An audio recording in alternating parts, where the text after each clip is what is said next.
कुमारात्मजमुत्पन्ने जातालादो महामना आहूय विप्राण वेदज्ञान स्नात शुचिरलंकृतः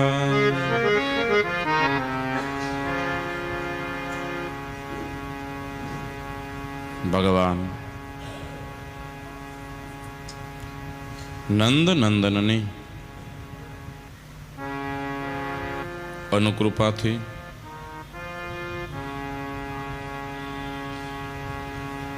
श्रीमद भागवत रूपी ज्ञान गंगा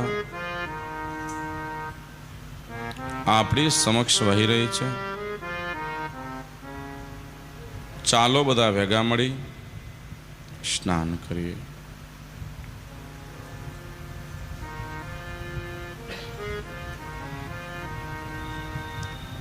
काले मध्याहन काले कथा सत्रनी अंदर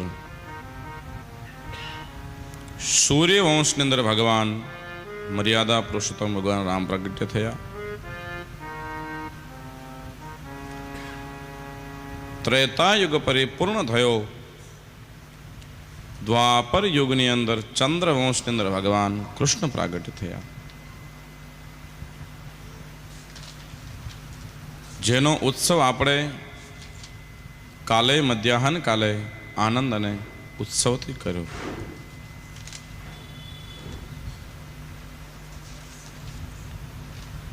आज कथानी अंदर भगवाननी बाळ लीलाओ बधी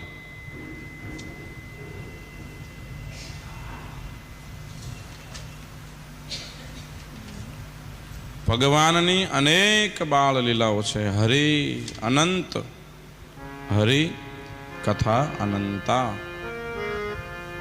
अनंत चरित्रों छे भगवानना अनंत कथाओं छे महाराज।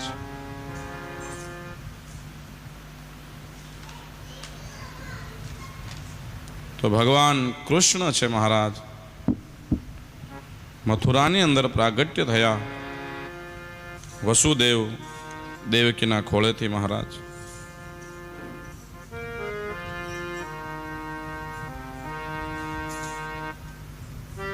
भगवान चतुर्भुज प्रगट थईने कीधेलू वसुदेवजी महाराज ने के राजन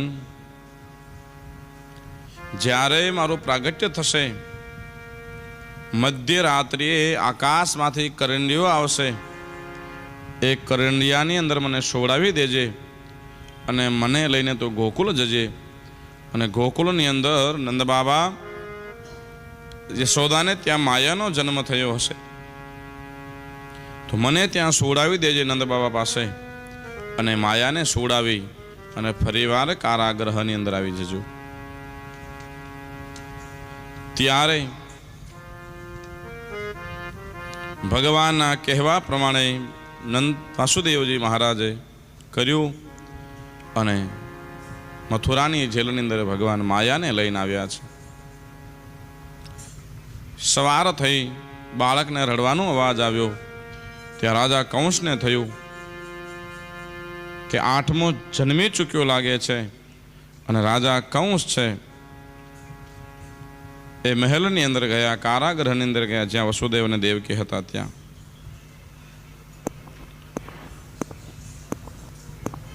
अने वसुदेव ने देवकीना हाथमांथी मायाने झपटी लीधी। राजा कंस गुस्से थयो क्रोध ने आवेशनी अंदर आवी अने पछाड़वा गयो मायाने मारवा गयो त्यां हाथमांथी छटकी गई आकाश मार्गे गई अने राजा कंस ने कीधुं के हे राजा कंस तारो मृत्यु तो जन्मी चूक्यो छे। राजा कंस डरी गयो अने त्यांथी महाराज थोड़ो गुस्से थयो वसुदेव अने देवकी उपर अने पोताना महलनी अंदर गयो छे। 2-3 दिवस गया। राजा कंस ने डर लाग्यो महाराज।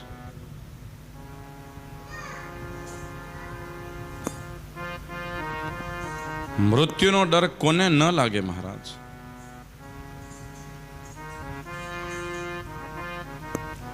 રાજા કંસ ડરી ગયો કે મારો 8મો જન્મી ચૂક્યો છે મહારાજ, અને હવે મને મારી નાખશે.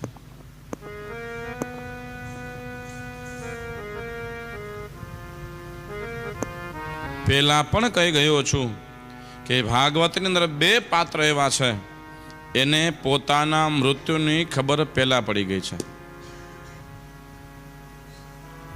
એકે મૃત્યુ સુધારવાની કોશિશ કરી અને એકે મૃત્યુ અટકાવવાની કોશિશ કરી. મહારાજ એ સુધારવા બેઠો એની સુધરી ગઈ, પણ અટકાવવા બેઠો મહારાજ એનું મૃત્યુ બગડી ગયું છે. ત્યારે રાજા પરીક્ષિતને ખબર પડી કે આજથી 7મે દિવસે મારે મૃત્યુ છે, એને સુધારવાની કોશિશ કરી. રાજા કંસને ખબર પડી કે આ દેવકીનો 8મો મારો મૃત્યુ છે, એને મૃત્યુને અટકાવવાની કોશિશ કરી અને મૃત્યુ ન અટક્યો. મહારાજ રાજા કંસને ડર લાગ્યો કે જો મારો 8મો જન્મી ચૂક્યો છે મારો મૃત્યુ, તો હવે હું એને જીવતો ન રહેવા દઉં. ત્યારે એક પૂતના નામની રાક્ષસીને બોલાવી અને પૂતના નામની રાક્ષસીને આદેશ કર્યો રાજા કંસે કે હે પૂતના, આ ગોકુળ વૃંદાવન વ્રજની અંદર જે પણ 8 થી 10 દિવસના જેટલા પણ બાળકો છે એ બધાને મારી નાખતું. ત્યારે આ પૂતના છે મહારાજ, પોતાનો ભયંકર સ્વરૂપ લઈ અને ચારે બાજુ શોધવા લાગી ક્યાં બાળકનો જન્મ થયો, ક્યાં બાળકનો જન્મ થયો.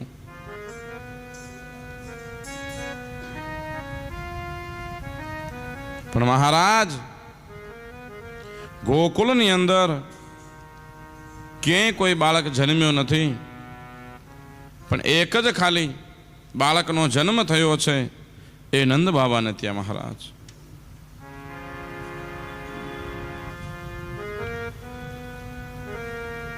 પૂતનાને સમાચાર મળ્યા એક જ જગ્યાએ બાળકનો જન્મ થયો છે પૂતના, અને એ છે નંદ બાબાને ત્યાં. ત્યારે પૂતનાએ મનમાં વિચાર કર્યો કે બાળકને મારે મારવો કઈ રીતે.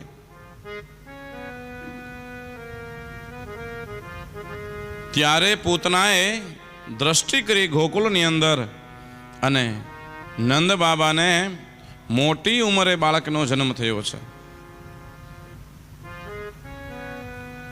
મોટી ઉંમરે બાળકનો જન્મ થયો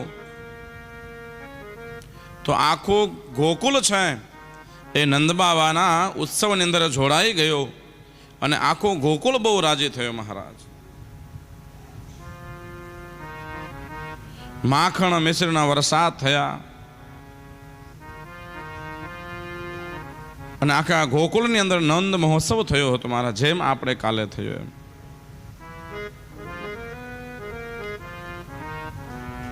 ત્યારે આ પૂતનાએ જોયું કે આ લાલાને રમાડવા તો બધી ગોપીઓ આવે છે, અને લાલાને રમાડીને જાય છે.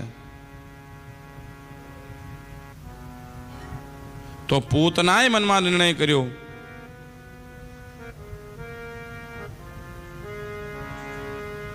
કે હું પણ ગોપી બનીને જાઉં અને લાલાને મારવો કઈ રીતે. ત્યારે નિર્ણય કર્યો કે મારા સ્તનની અંદર છે ઝેર ભરી લઉં અને લાલાને હું સ્તનપાન કરાવીશ, અને ઝેર મળવાથી લાલો છે એ મૃત્યુ પામશે.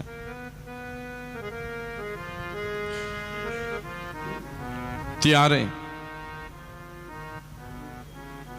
એ પૂતના ગોપીનો સ્વરૂપ ધારણ કર્યો, અને ગોપીનો સ્વરૂપ ધારણ કરી અને નંદ બાબાના મહેલની અંદર ગઈ. અને યશોદામાં ત્યાં બહાર ઊભા હતા. ત્યારે યશોદામાને કહે છે કે હે યશોદા, લાલો ક્યાં છે? ત્યારે યશોદા કહે છે કે હે ગોપી, લાલો તો સૂતો છે.